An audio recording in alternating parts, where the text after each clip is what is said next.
Hi friends. Dishum Dishum cooking சேனல்ல இன்னைக்கு நம்ம ரொம்பவே டேஸ்டான வெங்காய சட்னி எப்படி செய்யறதுன்னு தான் பார்க்க போறோம்.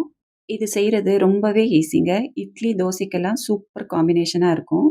இந்த சட்னிய நல்லா டேஸ்டா எப்படி செய்யறதுன்னு பார்க்கலாமா? இந்த வெங்காய சட்னி செய்யறதுக்கு ஒரு மீடியம் சைஸ் பெரிய வெங்காயம் ஒரு 4 எடுத்திருக்கேங்க.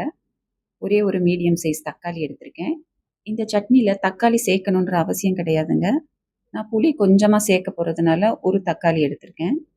ஒரு 5 பல்லு பூண்டு எடுத்துக்கோங்க. ஒரு 5 குண்டு மிளகாய் எடுத்திருக்கேன். நீட்டு மிளகாய் எடுத்தீங்கன்னா, ஒரு 6 மிளகாய் எடுத்துக்கோங்க. கொஞ்சமா தேங்காய் எடுத்துக்கோங்க. வெங்காய சட்னிக்கு பார்த்தீங்கன்னா, புளி கொஞ்சம் அதிகமா சேர்ப்பாங்க. நான் கொஞ்சமா தான் புளி எடுத்திருக்கேன். அந்த புளிப்ப பேலன்ஸ் பண்றதுக்கு தான் ஒரு மீடியம் சைஸ் தக்காளி எடுத்துக்கோங்க. 1 டேபிள் ஸ்பூன் உளுத்தம் பருப்பு, 1 டேபிள் ஸ்பூன் கடல பருப்பு எடுத்துக்கோங்க. இந்த வெங்காயம், தக்காளி, தேங்காய் எல்லாத்தையும் இப்போ பொடியா கட் பண்ணி எடுத்துக்கலாங்க. இப்போ ஒரு பேன்ல 2 டேபிள் ஸ்பூன் எண்ணெய் ஊத்திட்டு, எண்ணெய் நல்லா காஞ்சதும் 1 டேபிள் ஸ்பூன் உளுந்து, கடலைப்பருப்பு 2த்தையும் நல்லா செவக்க வறுத்துக்கலாங்க. உளுந்தும், கடலைப்பருப்பும் சேர்த்து சட்னி அரைக்கும்போது, சட்னியோட டேஸ்ட் பார்த்தீங்கன்னா, ரொம்ப அருமையா இருக்குங்க. அது மட்டும் இல்லாம சட்னி நல்லா கெட்டியாவும் இருக்குங்க. இந்த கடலைப்பருப்பும், உளுந்தும் பாதி வறுபட்டுருக்குங்க. இந்த ஸ்டேஜ்ல 5 பல் பூண்டு, கொஞ்சமா புளி, 5 குண்டு மிளகாவையும் சேர்த்துக்கோங்க. உங்களுக்கு வேணும்னா நீங்க நீட்டு மிளகாய் கூட சேர்த்துக்கலாம். குண்டு மிளகாய் காரம் அதிகமா இருக்குங்க. அதனால நான் 5 தான் சேர்த்துருக்கேன். நீங்க நீட்டு மிளகாய் சேர்க்குற மாரி இருந்துச்சுன்னா, ஒரு 6லேருந்து 7 மிளகாய் கூட சேர்த்துக்கலாம். இதோட 4 பெரிய வெங்காயத்த பொடியா நறுக்கி சேர்த்துக்கோங்க. கண்ணாடி பதம் வர வரைக்கும் வெங்காயத்த நல்லா வதக்கிக்கோங்க. பச்சை வாசம் போய் ஓரளவு வெங்காயம் நல்லா வதங்கிருச்சு. இந்த ஸ்டேஜ்ல கட் பண்ணி வச்ச ஒரு மீடியம் சைஸ் தக்காளியையும், கொஞ்சமா தேங்காயும் சேர்த்து நல்லா வதக்கிக்கோங்க. வெங்காயமும், தக்காளியும் ரொம்ப வதங்கணும்னுலாம் அவசியம் இல்லைங்க. பச்சை வாசம் போற வரைக்கும் நல்லா வதக்கி எடுத்தாலே போதும். பாருங்க, இந்த அளவு வதங்கினாலே போதும்.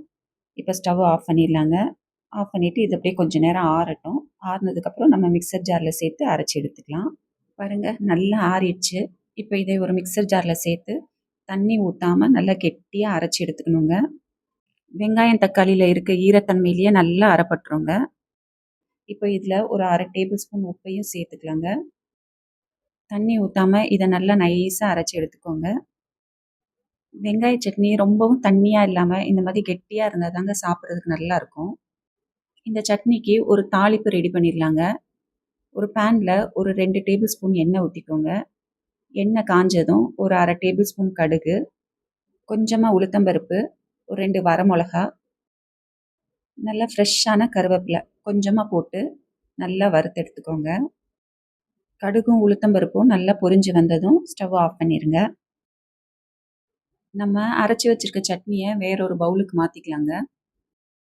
இந்த வெங்காய சட்னி பார்த்தீங்கன்னா, இட்லி, தோசை, பணியாரம், ஊத்தப்பம் எல்லாத்துக்குமே சூப்பரா இருக்குங்க. நம்ம தாளிச்சு வச்ச கடுகு, உளுத்தம் பருப்ப இதோட சேர்த்துக்கலாம். பாருங்க, வெங்காய சட்னி ஜம்முன்னு ரெடி ஆயிடுச்சு. நீங்களும் இந்த சட்னிய வீட்ல ட்ரை பண்ணி பாருங்க. எப்படி இருந்துச்சுன்னு மறக்காம கமெண்ட் பண்ணுங்க. உங்களுக்கு இந்த வீடியோ பிடிச்சிருந்துச்சுன்னா, உங்க நண்பர்களுக்கும் ஷேர் பண்ணுங்க. மறக்காம டிஷ்ஷும் டிஷ்ஷும் குக்கிங் சேனலுக்கு சப்ஸ்கிரைப் பண்ணுங்க. Thank you.